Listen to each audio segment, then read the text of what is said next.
जय माता दी। हम क्लास 8 की हनी ड्यू बुक के चैप्टर्स डिस्कस कर रहे थे एंड आज हम एक पोम डिस्कस करने वाले हैं। That is geography lesson. It is followed by the chapter the tsunami. The tsunami chapter के साथ में ये ज्योग्राफी लेसन जो हमारी पोम है ये हम डिस्कस करने जा रहे हैं। That is written by Zulfiqar Ghosh. Zulfiqar Ghosh ji ने लिखी है poem. Can you imagine what your city would look like if you saw it from 10,000 feet above the ground? क्या आप सोच इमेजिन कर सकते हो कि आपकी जो सिटी है वो कैसी दिखती होगी 10,000 फीट अगर आप हाइट पे पहुंच जाओ above the ground by the plane. तो अगर आप ऐसी किसी चीज में बैठकर और बाय एयर ट्रांसपोर्ट और आप 10,000 फीट अबाव पहुंच जाओ ग्राउंड से तो आपको कैसी लगेगी सिटी? क्या सोच सकते हो आप? Neatly planned and perfect in proportion like a geometric design, it would strike you as something very different from what it actually is while you are in the thick of it. Actually आपको जब इतनी height से 10,000 feet से जब आप देखोगे ना तो आपको एकदम नीटली एकदम साफ सुथरी सी ऐसे लगेगा, बिल्कुल ज्योमेट्रिक डिजाइन में ये बनाई गई है।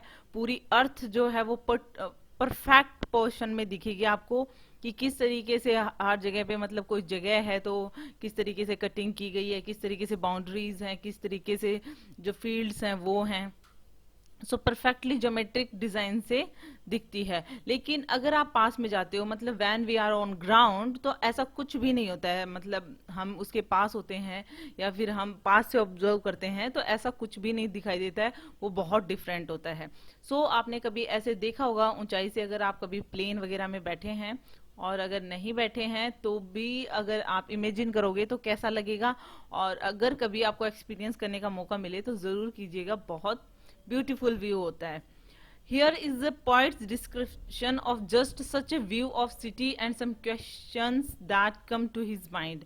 और इस पोम में पोइट के ने यही सब कुछ बताया गया है कि किस तरीके से एक बहुत ज़्यादा हाइट की दूरी पे जब आप ग्राउंड से होते हो तो ग्राउंड से काफ़ी हाइट पे होते हो आपको सिटी कैसी लगती है। और साथ ही साथ में और भी बहुत सारे उनके माइंड में क्वेश्चंस आते हैं। वो कौन से हैं? बहुत ही ब्यूटीफुल से क्वेश्चंस हैं, वो हम देखेंगे इस पोम में। अगर इस पोम के टाइटल की बात करें तो ज्योग्राफी लेसन डजंट मीन कि ये कोई ज्योग्राफी के बारे में आपको बताएगा।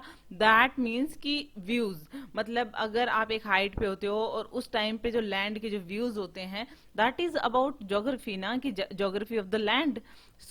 This poems title is geography lesson. Okay, हम शुरू करते हैं हमारी पोम जो है उसका first paragraph. When the jet sprang into the sky, it was clear why the city had developed the way it had. Seeing it scale 6 inches to the mile, there seemed an inevitability about what on ground had looked haphazard, unplanned and without style when the jet sprang into the sky.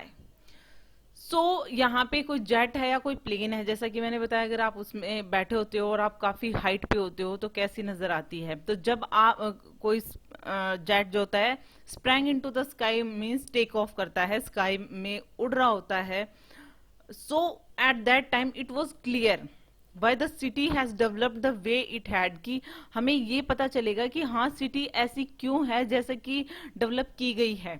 क्यों ऐसी develop की गई है इसका answer हम जब height पे होते हो ना तब पता चलता है हमें।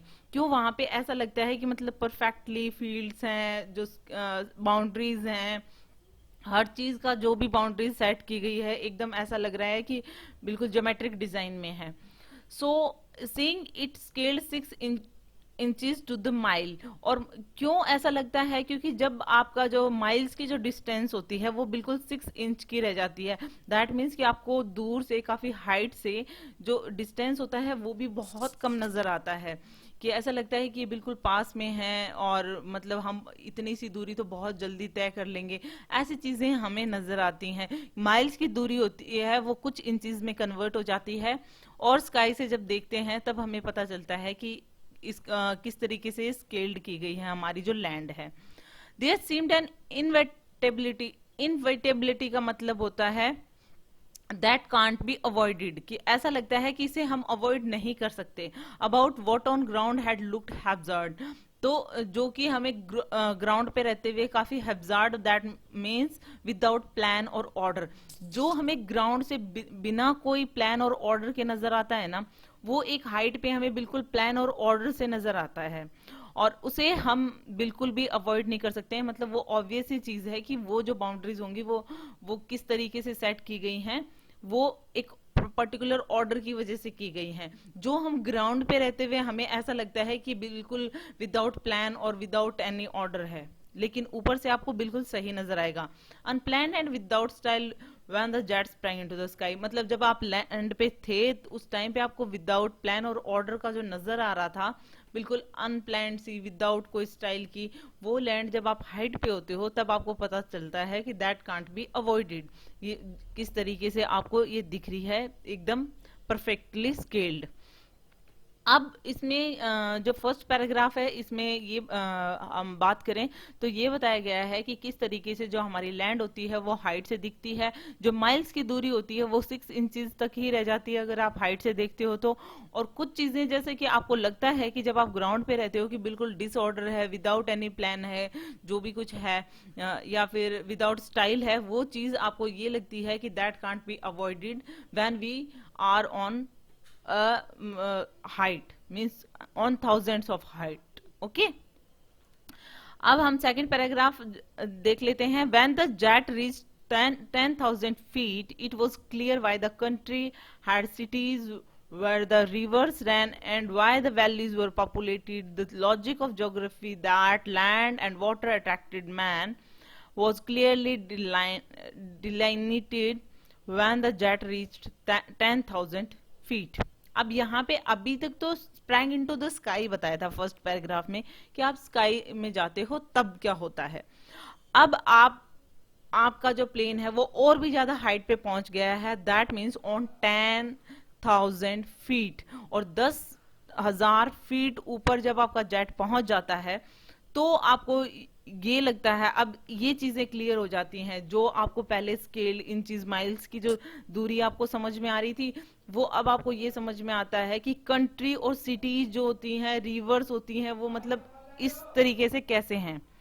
It was clear why the country had cities where the rivers ran and why the valleys were populated. आपको ये चीज समझ में आती है कि कंट्री में जो सिटीज होती है ना, वो ज्यादातर वहां पे क्यों होती हैं जहाँ पे रिवर्स होती हैं, जहाँ पे वैली होती है वहां पे लोग ज्यादा क्यों रहते हैं, ज्यादा जनसंख्या क्यों पाई जाती है। क्योंकि ये एकदम क्लियरली ज्योग्राफी का एक लॉजिक है कि इंसान को लैंड एंड वाटर अट्रैक्ट करती है। दैट मीन्स कि इंसान की बेसिक नीड ही है कि उसे लैंड चाहिए प्लांटेशन करने के लिए, वाटर चाहिए अपने रोजमर्रा के काम करने के लिए। तो ये नॉर्मल सी चीज है, this is logic of geography that land and water attract man. And was clearly delineated का मतलब होता है शॉन। और ये सारी चीजें है ना एकदम क्लियरली शो कब हो रही थी, जब हमारा जो जेट है, when the jet reach 10,000 feet, 10,000 की फीट की हाइट से। अब तक तो क्या था कि जो हमें लग रहा था कि किस तरीके से बिना कोई ऑर्डर के था, सब कुछ डिसऑर्डर सा लगता था या विदाउट प्लान एंड ऑर्डर, वो एक्चुअल में सही दिखता है एक हाइट से।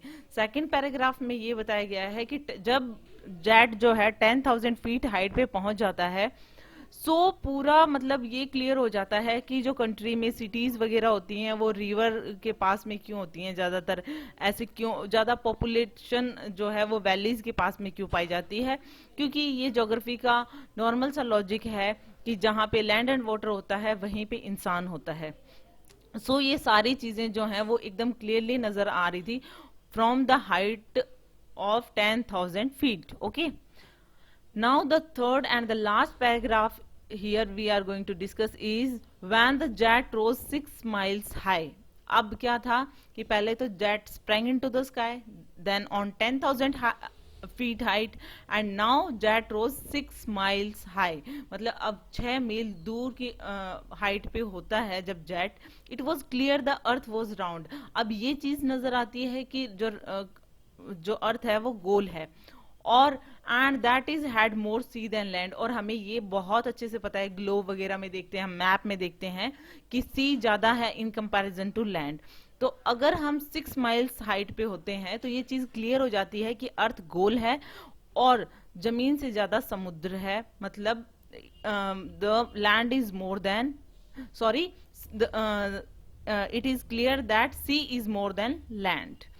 And but it was difficult to understand that the man on the earth found causes to hate each other, to build walls across cities and to kill. From that height it was not clear why, but it was difficult to understand, मतलब कि इन्होंने 3 paragraph में 3 Heights की बात की है, just sprang into the sky, 10,000 feet high and 6 miles height।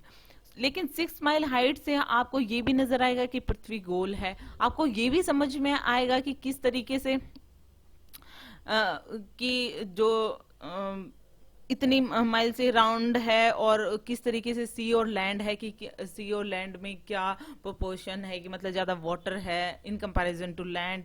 लेकिन ये फिर भी समझ में नहीं आता, मतलब 6 माइल हाइट से भी ये समझ में नहीं आता।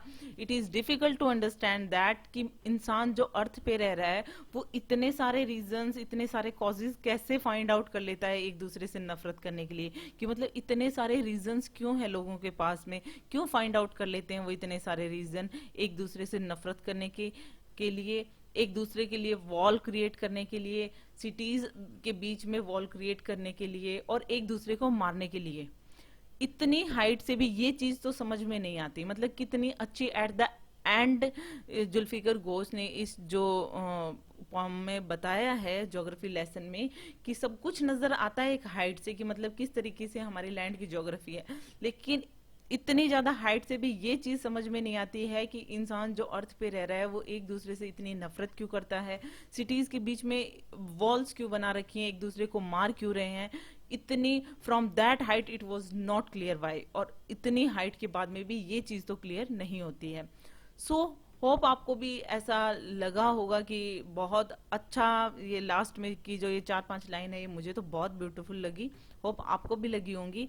और इसमें जो मैसेज दिया है वो भी आपको समझ में आ गया होगा कि हमें मतलब सारी चीजें हमें समझ में आती हैं, लेकिन ये कुछ चीजें हैं जो इंसान ने खुद क्रिएट कर ली हैं, और हेट नहीं होना चाहिए अर्थ पे। ये जो बाउंड्रीज हैं और ये जो हेट है ये इंसान ने खुद क्रिएट किया है, reasons to kill each other. So it is all about it. Hope you like it. If you like it, please hit the thumbs up button. Please subscribe the channel. Put your views and suggestion in comment section. So thank you.